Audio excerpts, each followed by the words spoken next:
So what we're gonna look today, I think this is where we ended, right? We ended on, you can shake your head. We finished that one, right? Yes, right? So what we're gonna look at is the new transportation. One of the things that we see is the railroad. It's gonna rely on coal. But does the railroad move very fast? No, 4 miles per hour, so they're gonna rely on the boat, right? Which is using what we've seen before, that they use those patterns of when the wind currents move. Eventually, they're gonna bring to the steamship what they had done to the railroad, and so the steamship is gonna move a lot faster. So if trade is moving a lot faster, what is gonna happen to prices? Go down, and so as consumers, is our life a little bit better that prices are lower? So yes, so the telegraph is gonna be the next thing. It's gonna allow people to communicate across the Atlantic. I know that they're mentioning a canal here, but I'm gonna talk about more of that with Panama and when I get to the Suez Canal. But that's just gonna speed up travel, that they don't have to go around Africa, right? Or South America. So we could speed up travel so prices will fall and consumers will be happy. The other guy I'm gonna talk about with travel is Ford. Cars used to be very expensive.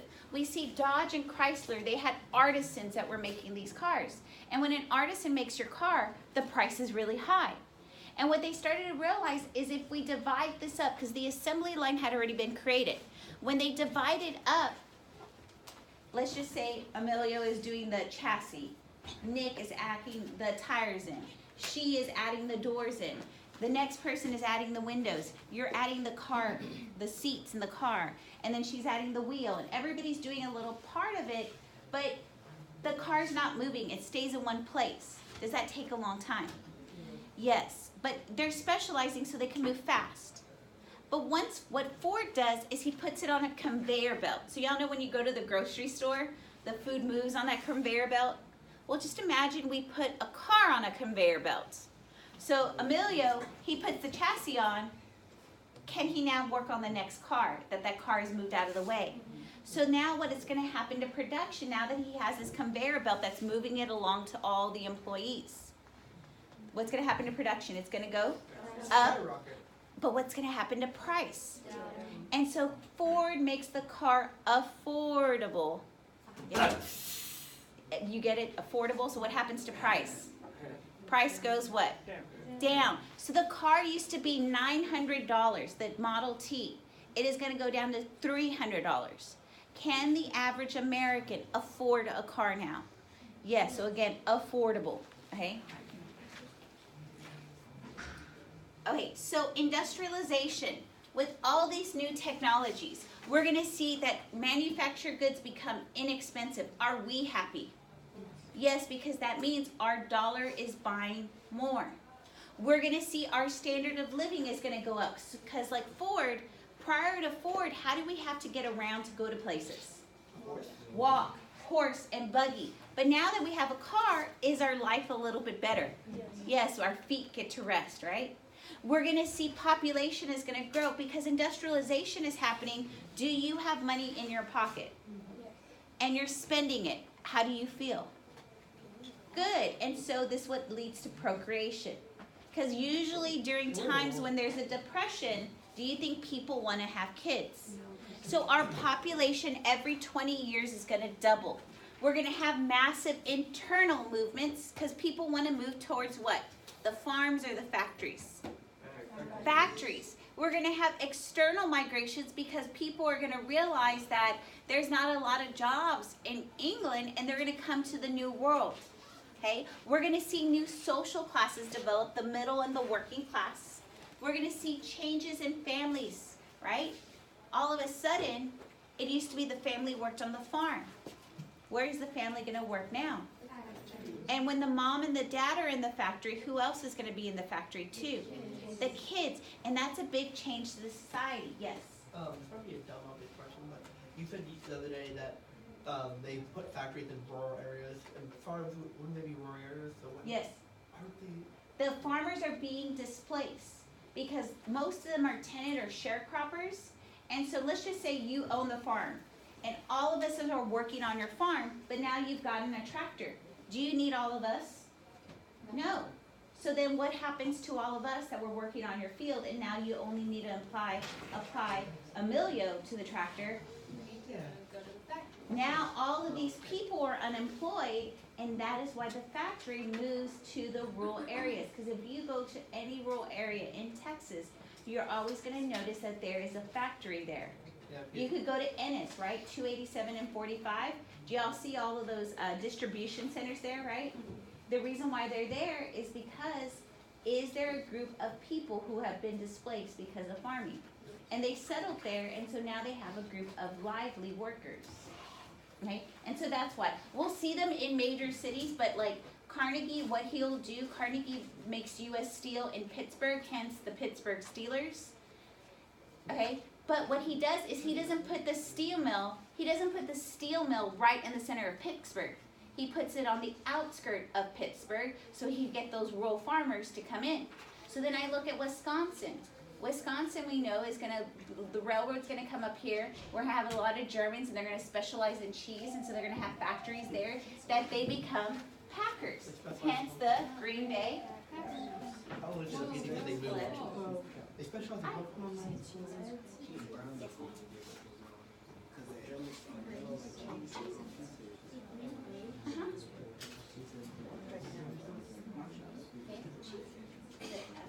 He is in my class for that.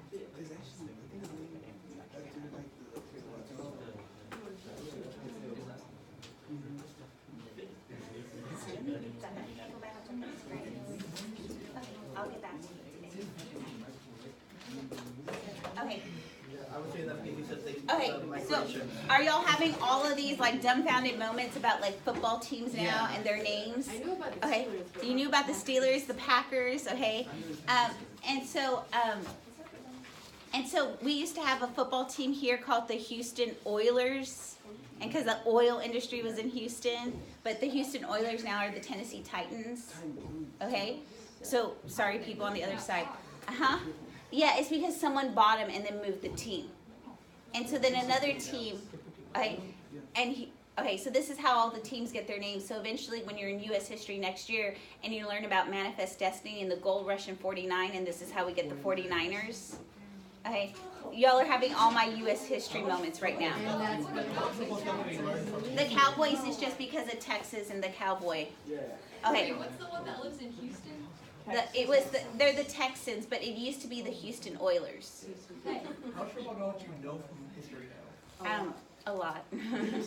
Okay, so people on the other side have gotten a little, I usually do this next year and you're all sitting there just like, oh, but next year it won't be y'all, it'll be the Ramirez kids. Y'all knew that. Y'all are just up and up.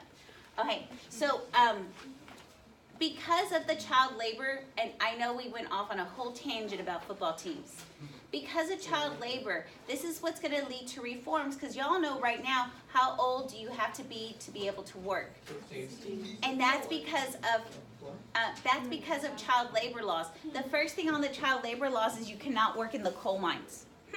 I wonder from all the things that y'all are researching why people cannot be in the coal mines. It's toxic.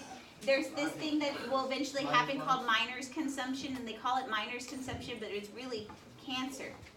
So we're going to see transcontinental migrations take place, and people are moving to other countries because in England, all those industrial jobs have taken up, and all these other countries such as the U.S., Australia, Russia, Japan are industrializing, and those workers are going there to get those jobs. And we're going to see the huge population boom because when people are getting money, are they happy?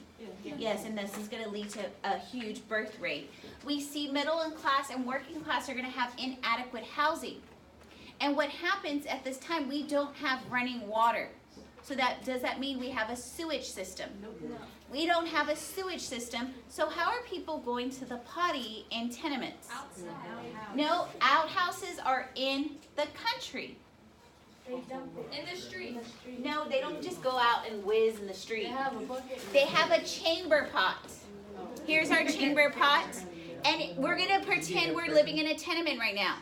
Everyone who needs to go to the restroom or asks me in 5th period to go to the restroom, here is our chamber pot.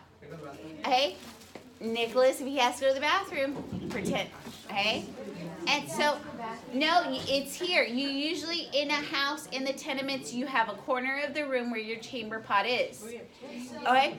If we ask you to go to the bathroom in this class, we now have to. I'm joking.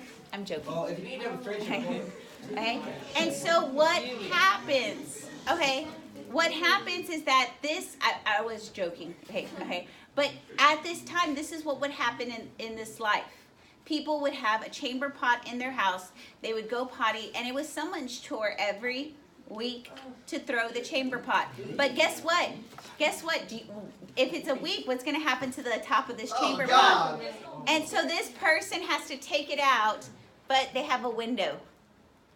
Do you think they want to, okay, Corinne's like, if it was my turn to do the chamber pot duty, I am not walking down the stairs and going to drop this on me. Corinne has the idea that I'm going to throw it out the window, and watch out below, Damien, if you're walking. Okay, and then there's kids playing. There's Landon and Luke out there playing in the street, and what do most kids do when they see water? Jumping in and they play in it. So now what is oh, I've just grossed you out and the other person on the side of this. What is happening to the sanitation? Sorry, Luke. And so this is why, for those of you who have been hurt in this fictional story, It's all Corinne's fault. it is all correct. In this time period, this is why disease was rampant. We had periods of epidemic disease such as typhus, cholera, diphtheria, tuberculosis.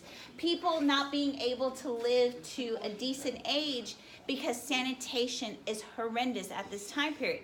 So do we need reform? Yes. There should be, what should we have in homes? Running water, sewage, maybe electricity, right? Maybe not too AC. Oh, eventually AC is not till the 1950s. Okay, and it's only in the South. You'll go to a northern state and they do not have AC in the summer. It is a southern, huh? They have fireplaces. Okay, so AC is not till the 1950s. You get to US, I'll talk about the creation of the AC unit. Okay, population growth is going to happen dramatically despite the decline because of epidemic disease and sanitation issues. We are going to see living conditions. I just did one of them, example. It's horrendous. And so we're going to see that there's overcrowding. There's a lack of police protection. There's a lack of, the other thing is someone who picks up our trash. We don't have trash collectors at this time. And so what often happens is people pile up their trash in the back of a tenement, and to get rid of a trash, you set it on fire. Okay? And this leads to fires happening, tenements being taken down. We don't have a fire department, so often these tenements would burn up. And so now we're looking at reform. Should we have a fire department? Should we have a police department? Should we have building codes? And if we're having fires, what should we probably have like we had yesterday? Fire drills. And all of a sudden the things that we know of today, such as building codes, come out of this time period because of the bad conditions. So we're going to see children. There was no labor laws to protect them, and we will see that they start, y'all probably seen in y'all's images, they start working at a very young age, right? So like 6, I'm talking about first grade. Okay? So at 4, yes, because their hands are small, so they could get in the machines to untie the bobbin machines. Eventually next year, if you have me for US, we're going to read about the bobbin boys and the coal miner boys. And you're going to see why they were used. And what happened is when they would go into the machines were still working, and so they would get mangled up in the machines. And when we read about the coal miners, when the chutes would come out, and if they didn't move out of the way, sometimes they would get caught up in it and get mangled and go out with the coal. Okay, so we're looking at things that, like, now you think about factories, they probably stop the machine when there's a problem today, and that stems from the stories that these journalists are going to go, and this is how we have pictures, is because journalists went into these places and started looking at it and started writing about it. And the moment they started writing about it, this is what led to legal laws that came to change the conditions. So these are just images of what we have at the tenements. They look very lucid, right? Very dark. This other image, this building used to be white. What has happened to the top of the building? It's really dark because of the coal. Remember, the factories are burning coal? And so families would clean their houses up to the pace that they could reach.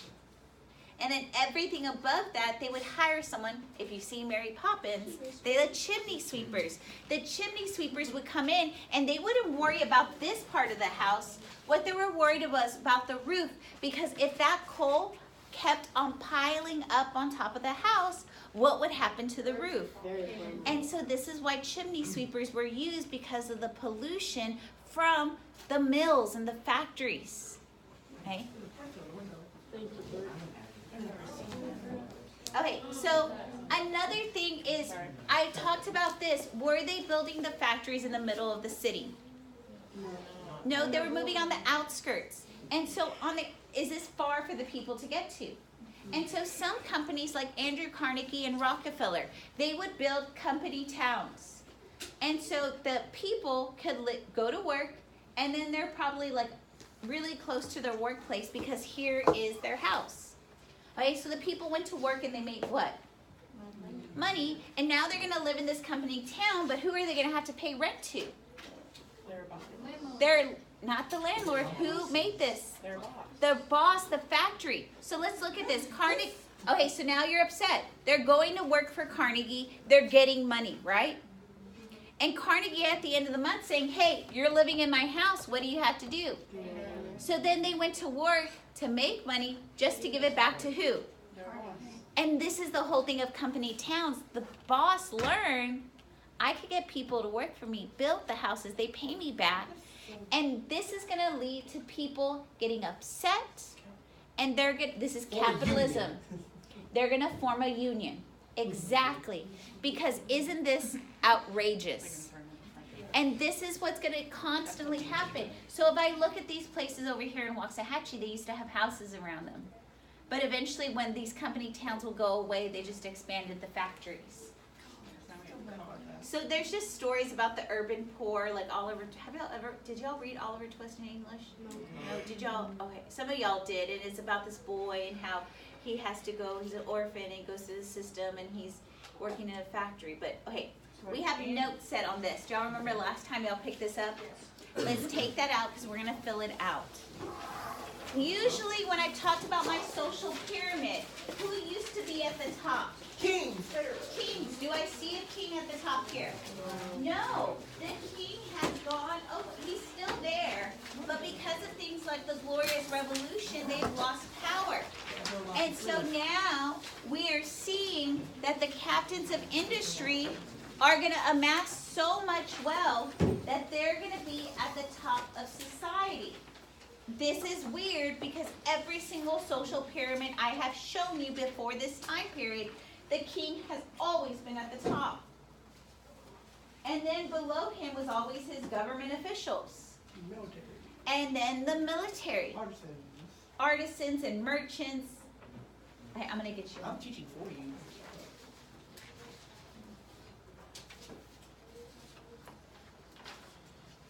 So let's copy this down to 2 other papers.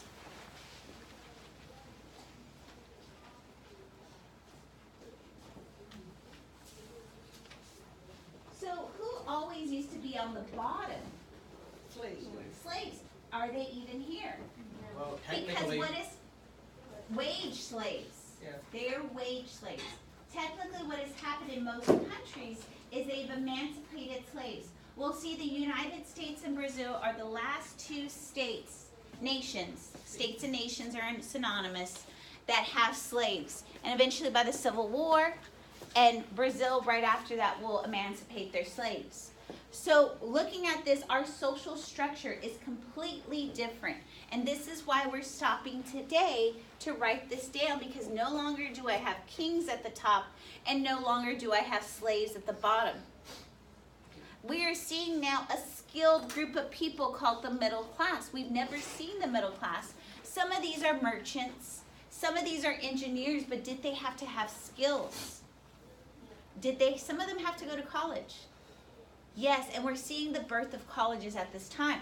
The last group of people that we kind of want to say are slaves, but they're wage slaves, are the working class. Well, technically, it's just like the old one, is a modern day version. And this is going to equate to our modern day social structure. We could look at that.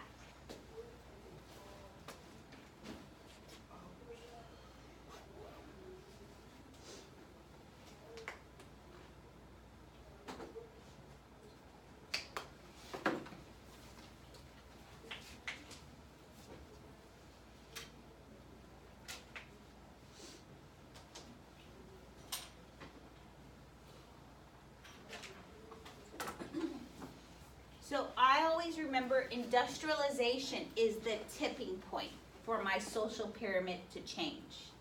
Everything before industrialization, kings are at the top, right? Slaves are at the bottom. I still have military. Eventually, when I get to World War I and World War II, I'm going to add the military in, but where are they going to be? Bottom, and they used to always be where? Close to the top, yes. Wait, I know I'm still on this, but the wages of people who live in the houses, do you know how, like, around how much of the paycheck was, like, taken? We're talking about, like, we'll read stories next year, and we're talking about half of their money went to their rent, and then mostly other stuff, there's grocery stores there, but they're owned by the corporation. So then the corporation is asking for high prices for their food, and eventually what will happen is this is what leads to the labor union revolts. And we're gonna see as prices go up and their wages don't go up, they revolt, okay? You will study more of the revolution of this stuff from the working class next year in U.S. history. I'm already in this, I can't relate. Okay. Basically, it's just Everybody got this one? Okay, so the middle class, we see this is a new group of people we've added. We hadn't seen them before. Some of them, like merchants, were there, but they lived in nicer housing. They were well-dressed. They ate well. And they looked at the working class as they must have been too poor, too lazy to be able to get out of there. And we're going to see eventually, as they start looking more and more at the working class, they realize, well, if we don't improve their conditions, can they attack us? And these people will champion for reform for those people who are at the bottom of society. We're going to look at two different types of things. I know someone already said this, capitalism, right? I want you to determine, are we capitalistic or socialistic in the United States? Capitalism says individuals rather than government control the factors of production. Socialism says the government owns the means of production. Which one is the United States? Capitalism. Most of these nations will start off as capitalistic nations. Eventually, the working class is going to get upset. Why are they going to get upset? Low wages. Low wages, bad working conditions. They're having to pay back their owners for where they live. And this is what's going to lead to the birth of socialism. And in chapter 31, we're going to get into this in Russia. Because Karl Marx and Mark Engels are going to come up with those ideas. And this is what's going to lead to a revolution by 1905 in Russia, where the peasants get upset. Okay, so the Industrial Revolution, looking at it, it doesn't look so nice, right? We see the negatives, low pay, unemployment, horrible living conditions, and the need for reform. There's positive things. Factories open. Production increases. It creates more jobs. Wages are going to rise. People are going to have more money to buy stuff. Nations are going to become more wealthy. But conditions will eventually improve. So most people look at the Industrial Revolution as being positive. It created jobs. Nations become wealthy, and they're going to become so wealthy that it's going to lead to wars. We're going to see technology is going to happen, and y'all like the progress of technology because it doesn't make your life easier. Yes. Okay, and we're going to see the increased production of goods, which if we increase the production of goods, what happens to the price? It goes down. So just here's some pictures of how it used to be for cars, and this is the Model T. Other things that happen is new innovations in medicine. People start to look at the city and they start to realize, well, there's some ways we should be able to eradicate stuff. And we see Louis Pasteur comes up with the vaccine, but he actually comes up with it because the cows were very sick. And he was seeing one cow would infect all the other cows. And so what he decided to do was take one infected cow and basically put a needle in it, get some of its blood, and give it to the other cows. And this is what allowed the cows to gain immunities, and did the cows die? And that's exactly what a vaccine is today. If you take the flu vaccine, it gives you a little bit of the flu so your body can adjust to it. And sometimes when you get your flu shot, you get what? The flu a little bit, but you get sick, you get a temperature, you get a cold, but guess what? It kind of protects you from other flus. But can this flu shot protect you from all flus? No, and so this is what I'm going through right now. Like, we just took our baby up for its first set of shots. And it's going to go its whole, from a year to 5 years, getting a sets and doses of shots to protect it from diseases, right? So the first one he just got this yesterday was one of the polio vaccines. so polio used to kill a lot of people. So y'all know FDR, he had polio, so he was in a wheelchair. Most people didn't know he was in a wheelchair because the press was really nice and did not publish that. There was a nice press. It used to exist. But now there's our last. Have y'all seen on the news about the last polio guy with his iron lungs? He lives in Dallas, and he did not have the polio shot. And 3 months after he was born, Joanna Salk create the polio vaccine, and all of these kids no longer have polio, and so he's our oldest surviving person, because what polio does, it basically attacks your whole body and you can't move. So they have the iron lungs that help him contract and to be able to breathe. And he's an actual lawyer, so I'll eventually show you that. He's a lawyer. Yeah, he went to law school and everything because he could get out of his iron lungs for a set amount of time. So he went to law school, and I'll show you that video later. But y'all understand vaccines. Okay, the other thing is Robert Koch, he basically comes up with the idea that bacteria is what causes people to get sick. So have you ever heard of bacterial or viral? Like they'll give you differences, and if you get a bacterial infection, they could give you medicine for it, right? Usually amoxicillin. And you probably remember amoxicillin from when you were little because it was the bubblegum one, right? Yeah, you didn't like the bubblegum one. Okay, so they come up with all of these things and start to do research. We're going to see air travel with the Wright brothers. We see Morse code come out, the phone come out with Graham Bell. Guglielmo Marconi comes out with the radio. It's not macaroni, it's Marconi. Hospitals start to develop. Y'all probably heard of Florence Nightingale. Hey, we start to develop hospitals. You probably heard of another lady named Clara Barton who brings the Red Cross to the United States. The other thing, Joseph Lister starts to realize that there needs to be surgical procedures. So I'm telling you a lot of this from U.S. perspective because that's where my knowledge is based out of. But there's two presidents up here, Garfield and McKinley. Both of them get shot. And they were like, okay, we can remove it. They're going to go into their body, remove the bullet, but we hadn't developed the surgical procedures that you should wash your hands. It should be sterile. There should be light. And so they're basically removing the bullet from their body, and they're using the reflection of a tin pan to get light into the place. The guy's actually sick who's removing one of the bullets, and he gets, Garfield gets sick from the infection and dies. And the same thing will happen with McKinley. And so in the years after that, Johns Hopkins develops. And Johns Hopkins develops, and they start to realize there needs to be surgical procedures because people can die from surgeries if you don't do the appropriate thing. So y'all are like, oh my gosh, we're moving to modern science, right? Okay, and so it's in the Industrial Revolution that leads to the anomalies that we will see go away because we'll start to get procedures. Other things that happen is we're going to see, have you ever been to the fairgrounds? And they're really pretty, right? Mm-hmm. That's going to start to develop at this time. So have you ever heard of Central Park? Yeah. Central Park was developed at this time because they realized all the factories are making this city very pellucid and dark, right? And they started to develop these fairgrounds so that people, and green belts, so that people had areas where they could go live. And during the day, that was a little bit nicer than their homes. We're going to see the Eiffel Towers created and also the skyscraper. The skyscraper is going to be invented, but it's dependent on steel. But they realized, yes, we could build very tall buildings, but going up those stairs, did they hurt? And so they had the invention of the elevator, but the problem with the elevator at this time, it was one of those ones that you pulled. And so there had to be someone at the bottom pulling you. And so this guy named Elijah Otis is going to create the clamp that stops the elevator from free fall. And so it's going to be all of a sudden we're getting to all these new inventions that are making your life a little bit easier, right?